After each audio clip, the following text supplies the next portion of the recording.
नमस्कार दोस्तों, स्वागत है आपका मेरे यूट्यूब चैनल एक्टिव सर्जी में। दोस्तों, आज हम बात करेंगे आकाशीय बिजली गिरने का क्या कारण होता है और ख़ास करके ये पेड़ों पर ही क्यों गिरती है। अभी आपने न्यूज़ में कुछ समय पहले सुना होगा कि प्रयागराज के एक ही परिवार के 4 व्यक्तियों की मृत्यु हो जाती है आकाशीय बिजली गिरने के कारण। इसके अलावा कुछ समय पहले टीएमयू में कुछ स्टूडेंट पेड़ के नीचे खड़े थे और वो आकाशीय बिजली गिरने से झुलस जाते हैं। तो ये क्यों होता है, आकाशीय बिजली क्यों गिरती है और पेड़ पर क्यों ज़्यादा गिरती है, इसके कारण की भी हम बात करेंगे। तो चलिए वीडियो को स्टार्ट करते हैं। दोस्तों, चैनल पे पहली बार आए हो तो आप सब्सक्राइब कर लेना, क्योंकि इस तरह की जानकारी मैं आपको लेकर आता रहूँगा। तो चलिए शुरू करते हैं।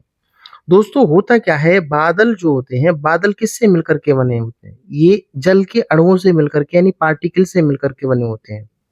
यानी जब बादल बनते हैं तो इनके अंदर पानी के छोटे-छोटे कण होते हैं और ये पानी के छोटे-छोटे कण एक-दूसरे से क्या करते हैं, रगड़ते हैं, रगड़ जाते हैं और रगड़ने के कारण इनमें एक इलेक्ट्रिक चार्ज उत्पन्न हो जाता है और ये इलेक्ट्रिक चार्ज या तो पॉजिटिव होगा या नेगेटिव हो सकता है। अब जब तुम जानते हो कि जब चार्ज आपस में मिलते हैं तो एक प्रकार का वोल्टेज उत्पन्न होता है। यानी विपरीत अब बादलों की बात करें तो जब विपरीत आवेशित बादल आपस में टकराते हैं या उनके बीच की दूरी अगर कम हो जाती है तो लाखों वोल्टेज का आवेश उत्पन्न होता है। दोस्तों सोचिए, ये लाखों वोल्टेज है, 440 वोल्ट का झटका लग जाता है तो क्या कंडीशन होती है। तो ये तो लाखों वोल्टेज का होता है। अब बात करते हैं ये पृथ्वी की ओर क्यों गिरती है फिर। तो दोस्तों, इसका एक कारण है, जैसे ही बादल में चार्ज उत्पन्न होता है पॉजिटिव या नेगेटिव किसी भी प्रकार का, तो ये अपने उस चार्ज को डिस्चार्ज करने की कोशिश करता है। इसलिए ये धरती की ओर आने की कोशिश करता है, क्योंकि धरती पर खास करके जो ऊंची इमारत है या पेड़ जैसी जगहों पर विपरीत आवेश उत्पन्न हो जाता है और बादलों के आवेश को अपनी ओर आकर्षित करता है और ये आवेश धरती तक पहुंचता है। तब हमें चमक और कड़क के साथ आकाशीय बिजली दिखाई देती है।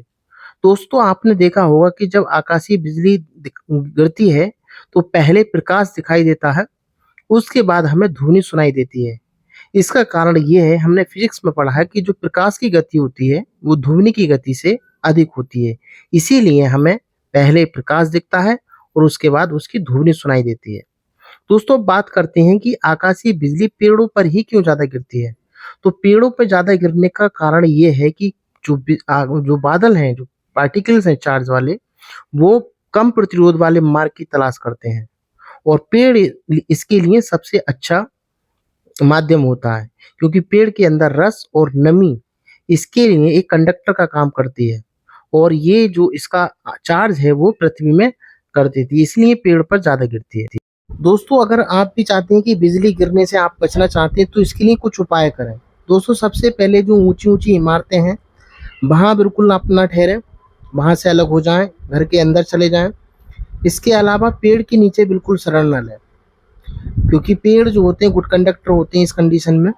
इसके अलावा अगर कहीं आप जंगल में फँस गए हैं और कोई छिपने का उपाय नहीं है, तो उस कंडीशन में दोस्तों आपको उखड़ू बैठ जाना है, यानी अपने साइज़ को छोटा कर लेना है और जो कि जैसे झील, तालाब, नदियों जैसे पानी के जो स्रोत हैं उनसे दूर रहना है।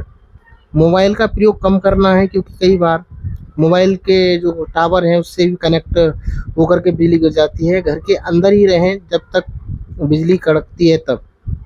और